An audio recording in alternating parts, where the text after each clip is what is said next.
Bonjour à tous et bienvenue à cette nouvelle édition de la revue de la presse camerounaise. Le périple de ce matin, nous le démarrons avec l'hebdomadaire confidentiel qui nous présente un nouveau rebondissement dans l'affaire Queenfish Company SA.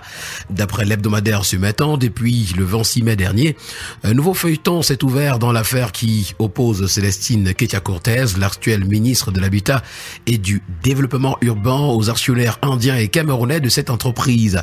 Alors qu'on croyait la messe dite après le rejet de son pouvoir le 20 mai dernier, l'un des actionnaires vient de saisir la plus haute juridiction du Cameroun au fond de renvoi devant la formation des sections réunies pour la révision d'un arrêt.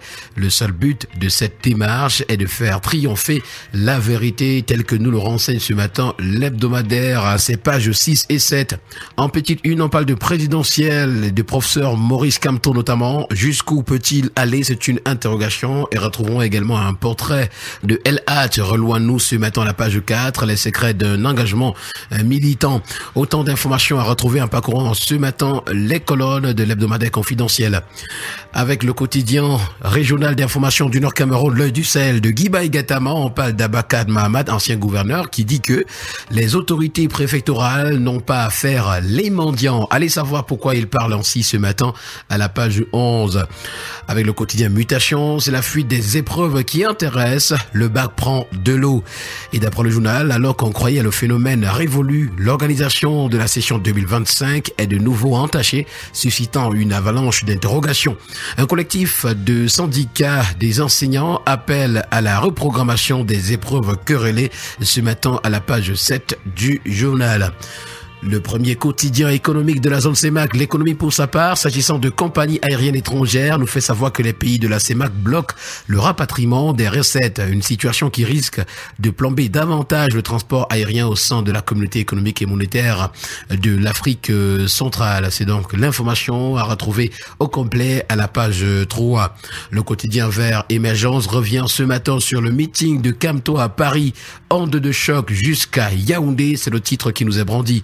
Les réactions pleuvent depuis samedi à la page 5 du journal. En petite une, on s'en va à Garoua où l'honorable Oumoul Aïdjo est au chevet des jeunes en situation de décrochage scolaire, et puis Tronçon Kribi Douala traque des contrebandiers des produits pétroliers. Le quotidien bleu, le jour d'Aman Mana, pour sa part ce matin, reparle de cette affaire d'inceste qui secoue le Cameroun, et c'est la fille de Sans Désir Atango qui parle ce matin à la grande une. Reconstruction du Nozo également à retrouver dans les colonnes du quotidien bleu, le jour. Un budget de 25 milliards de francs CFA, c'est la somme pour 2025. Avec le quotidien Capitaux Public Cameroun Tribune ce matin, on parle de développement des communes, de la parole aux actes. Voilà ce qui est à retrouver des pages 4 à 5.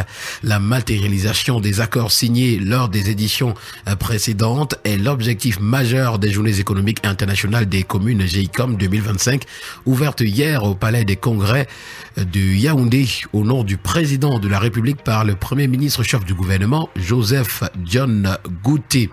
Et ce matin, nous parlons avec le quotidien Eco-News de la dépendance à l'autonomie, le patriotisme économique, nouvelle voie pour la CEMAC. C'est à retrouver dans ce matin à la page 6. En santé, avec le quotidien Info Plus Santé, diabète, cancer, hypertension, halte aux aliments malsains. Le journal Innovation donne la parole pour sa part ce matin à Maître Emmanuel Achou Agbo, candidat déclaré à la présidentielle d'octobre prochain. Ce que je pense du mandat impératif et de l'éligibilité directe de Maurice Kamto est à retrouver. D'ailleurs, l'avocat trouve que ceux qui estiment que l'article 121 du Code électoral viole l'article 15 de la Constitution savent qu'en pareille situation, il faut saisir le Conseil constitutionnel. À défaut de cette saisine, le Code électoral sera appliqué tel qu'il se présente aujourd'hui, au cas où le corps électoral est convoqué.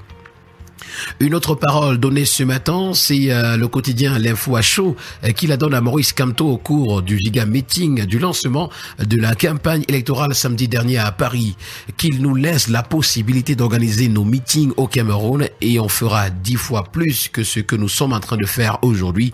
Voilà donc une partie de cette adresse de Maurice Kamto qui est présentée à la grande une. L'essentiel, c'est à retrouver ce matin à la page 4 du quotidien L'Info à chaud, avec le quotidien Info Matin, on parle du secteur de l'électricité au Cameroun et c'est le Cameroun qui reprend le contrôle d'Eneo. L'État a racheté 51% des parts majoritaires d'Actis pour 78 milliards de francs CFA et détient désormais 95% du capital du principal producteur et distributeur d'énergie au Cameroun contre 44% auparavant.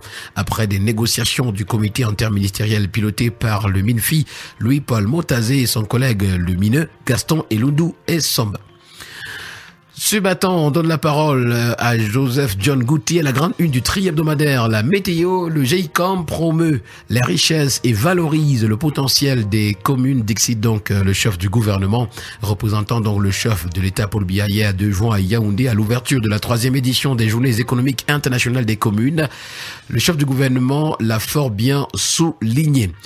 On parle de fraude pétrolière ce matin, la grande une du quotidien d'information républicaine. Le drapeau, une saisie record à Kribi et à Douala nous est présentée ce matin. Et nous terminons en santé publique où on s'achemine vers une génération sans sida au Cameroun.